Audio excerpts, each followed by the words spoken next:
Getting into this episode of GH, I always enjoy Jocelyn and Emma's back and forth. It's always fun to watch. But honestly, I feel like they should all work together at this point. I get where Vaughn is coming from. If Emma's involved in this, he knows Anna's gonna snoop around. I mean, hell, she's already snooping around. But I feel like they're all heading on a collision course at this point because you got Anna investigating Dalton. The WSB is looking into him. Emma's looking into him on her own. She's basically gone rogue. So they're all heading for a collision course at some point. Like they're all gonna crash into each other on this. It's already starting. So wouldn't it be best if they all just work together? But then again, they all don't know that each other is investigating this. So it's a hot mess. Emma, I like her. I do. She's headstrong. Like she reminds me a lot of her grandparents, a lot of her mama. Like she got all of them in her. You know what I'm saying? Remind me so much of them. Like she just you know, you can't talk her down. Like she gonna do what she do. But she gotta be careful with this Dalton dude. Cause he's very shifty. And her sending out these little fake flirtations, it could get a little dicey. You know what I'm saying? You got to be careful with stuff like that. It could get very dicey, very dangerous because we don't know this man's background. I don't trust him as far as I can throw him. But at the same time, he working on this little secret project. He keep talking about this lab and all this type of stuff. What if he is a part of the Brit storyline? Like, what if he's trying to bring Brit back? You know what I'm saying? What if he got a connection to Obrecht? Where the hell is Obrecht? We ain't seen her in a month of Sundays. Like, where is my boo?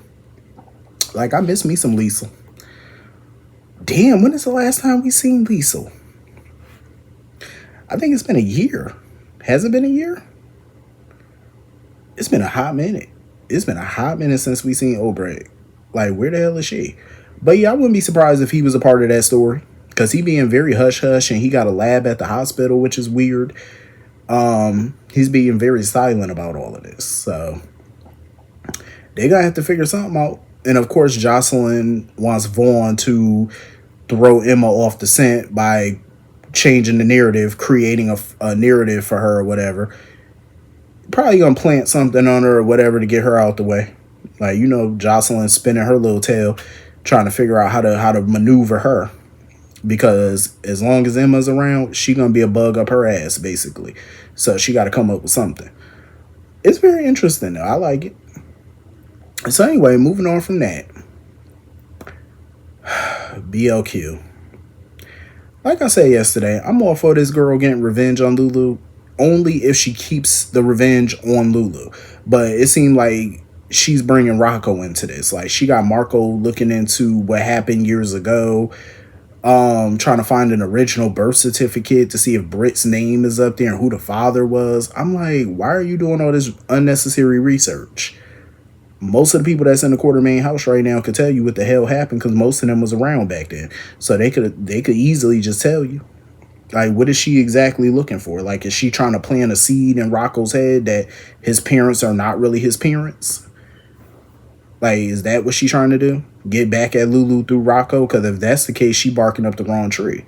Like, your beef is with Lulu, not the kids. You know what I'm saying? Leave the kids out of it. If you want to tear Lulu apart, go ahead. You want to burn her life to the ground? By all means, but keep the kids out of it. They have nothing to do with it. You know, and Rocco even came to her and basically, you know, asked her to, you know, talk to Gio and let him know that, you know, Dante pretty much, you know, wasn't a part of the lie. He had nothing to do with none of this. He a good dude, all that type of stuff. But my thing is, Dante and Gio is more complex than that. It's not even about the lie that BLQ told. You know what I'm saying? It's not even about all of that. Like, Gio and Dante are at odds, as we all know, because he was rough on Gio about Rocco. That's, you know, something that they're going to have to work out when they get a chance to do that, you know. But Gio is obviously not in a talking mood when it comes to Dante, which is understandable. Because Dante was tripping. But yeah, BLQ, she doing too much. Like, she bring Rocco into this. She ain't no better than Lulu. Like, you need to back off. Um, I get where Dante coming from. You know, he knows that Gio doesn't want to speak to him right now, so he's hoping that, you know, Sonny can help keep an eye on the boy and stuff, make sure he cool. You know, probably give him little updates on him and whatnot. But yeah, as far as this ADA Turner thing, I mean, what the hell do they expect? Of course, ADA Turner is looking for a big win. You know, she's trying to make a name for herself. Naturally, that's any district attorney or assistant district attorney. That's anyone that comes to that town or any town with a big criminal. They're gonna want to take that big criminal down. You know, it's gonna be a high profile case, big headlines. Naturally, she's gonna want to take Sonny down. Of course. So why don't Sonny do what he do best and romance the heifer? You know that's what he liked to do. Shit, he did it to that Walsh lady. Wasn't that her name? Walsh or whatever. You know that prosecutor that Jax brought in for Claudia's murder trial. Hell, he done sexed that lady up and compromised her. So you might as well do it to Turner. But Turner seemed like she wouldn't fall for them dimples. Like, she don't seem like it. She don't seem like the type. I feel like Sonny would have to go above and beyond to get her. Because she don't seem like the type to fall for him. And if she know anything about Sonny or read his file, she know he a hoe. So I don't think she would go there. He might have to take a different approach with that one. But anyway, moving on from that. Drew. Oh, I can't stand him or Willow. Like, I just wish they would disappear. Like, seriously. Like, Willow wants to sit here and boo-hoo, talking about she can't go home, without her kids. Girl, please. And I don't know why people giving her false hope, talking about, once things settle down, maybe Michael, you know, they could compromise on the kids and, you know, come to some type of conclusion or way for her to be around the kids. Yeah, it's called supervised visitation. Duh. Without Drew, of course. That's the only way she's gonna be able to see them kids. Supervised visitation. That's the only way. I wouldn't leave them kids in her care alone. Absolutely not. No overnights, no none of that. No baby steps. But of course, Drew, little twisted ass, keep going. You know, he trying to get Portia and Nina to do his bidding. Basically want Nina to keep her mouth shut and make Willow think, you know, that they're all she have now. And he want Portia to talk to Curtis about running the story in Aurora. About the injustice of the verdict, of the custody verdict. I am so happy that Michael tore up Curtis's resignation letter because he was going to step down as CEO. Michael said, no, He said, you ain't stepping down. He was like, nope, I got you. He said, I got your back. And Michael gave him very good advice. Michael was like, let Drew think he winning. Because J.R. Ewing on Dallas used to say the same thing. You let your enemy think they winning. Because when you let your enemy think they winning, they're going to make a big mistake. And that's what Michael's banking on. He know Drew going to fuck up. Let Drew think he in the driver's seat. That's what he always does. Every time Drew think he's winning, he slips up. He makes a big mistake, and it costs him. And Michael's banking on it again. And he would be right. And now Portia want to bring this shit to Curtis, talking about Drew wants you to run this story. Curtis was like, all right, whatever, I'll do it. You know, Portia got them in some shit. You know, and she better be happy that Curtis is working overtime to get her out of this mess. Because any other dude would have just filed for divorce and just left her to fend for herself. Like, seriously. She better be damn happy Curtis is sticking this out and not throwing her to the wolves. Because Lord knows, I probably would have. Like, I'm just saying.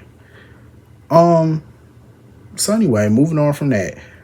How the hell did they accidentally switch them kids? Like, they done accidentally switched Daisy. Oh, I hate that name, Daisy.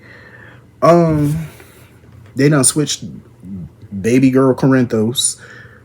And Felicia was pissed. Felicia was on 10 because she was asking Lucas, like, how the hell did this happen? Oh, the baby was in the nursery the whole time, just different bassinet. How did that happen? Like, you got to be more careful than that. You ever heard a lawsuit? And that hospital can't afford no more lawsuits. Like, I'm just saying, get it together. So Sasha's sitting there, you know, she got the right baby now. She got the correct one. And she's sitting there talking about they're going to move back into the mansion and stuff like that because it felt like home. I bet it do. I bet it do. Shit, I wouldn't be moving out no comfortable mansion. You crazy as hell. All that staff up in there, you bugging. But hopefully her and Michael could have a conversation about him being present in the baby life. Because I know that's not initially what she wanted, but that's too bad. Michael never signed no agreement, so she ain't got no choice. I think he definitely should be a part of his child's life, regardless of what she say. Like, I don't know any dude. Well, I do know some dudes, which is terrible, but there's dudes out there who would never live in the same town knowing they have a child out there and they not being around that child, not taking care of that child, not interacting with the child. Like, no. I don't know how people could do that. That's crazy. Um, that was a fun little scene though, when Willow was getting discharged from the hospital and Sasha got discharged, or they was bringing Sasha out with the baby. That was an awkward moment. I enjoyed that shit though. I was like, okay. Michael just be looking at Willow, like the way he look at her sometimes. It's like sometimes he looks at her like he don't know her. Like he just don't recognize her these days. Then he looks at her with so much anger and disgust. And then another part of him look at her like, damn, I feel bad for her. Like how far she fallen. Like those are the different looks he be having for her. Like his emotions about Willow be all over the place. Anger, everything. Like it just be all over. I can't blame him. Because Willow definitely, is somebody, like you just don't recognize. Like she's been letting this man manipulate the shit out of her and she's just too stupid to see it. That's on her. So anyway, moving on from that. I like the scenes with Lulu and Gio, but I just feel like, me personally, I feel like Lulu shouldn't have went to go see him. I understand she wanted to apologize to him, explain things to him, but I feel like it's just making matters worse at this point because Gio is seeing red at this moment. Like he doesn't want to hear any positivity when it comes to BOQ because he just can't wrap his head around her. Like he feels like, damn, they done lived in the same house for months and she never felt a connection to him that he could be her son. Like nothing. He's in a stage of he's questioning everything right now. So he's still in that process mode. You know what I mean? So right now he don't know who to trust. The only people he trusts right now or that he sees himself being family with is Sonny and Rocco. And that's it. And I get it, but at the same time, it's like, why is he angry at the other cubes? Ned had no idea. Olivia had no idea. You know what I'm saying? Tracy had no idea. So I don't understand, like, why is he icing them out when they had no idea? They had no clue. Like, he's been around Sonny for months as well. And Sonny never had an inkling that that was his grandson. But yet he's not angry with him. I don't get why he mad at everybody else. Shit, the person to be mad at is BOQ. That's the one to be pissed at, which he is. I'm surprised he pretty much absolved Lulu. Like, he ain't mad at her, even though she the one that blurted it out to, Lois and stuff like that with him overhearing, but he ain't blaming her. I just feel like Lulu should have just left the boy alone. You know what I'm saying? Because if BLQ find out that she was speaking to him and he's even more angry now because he was venting to Lulu and stuff, I think BLQ just going to take that as more ammunition for her to go after Lulu.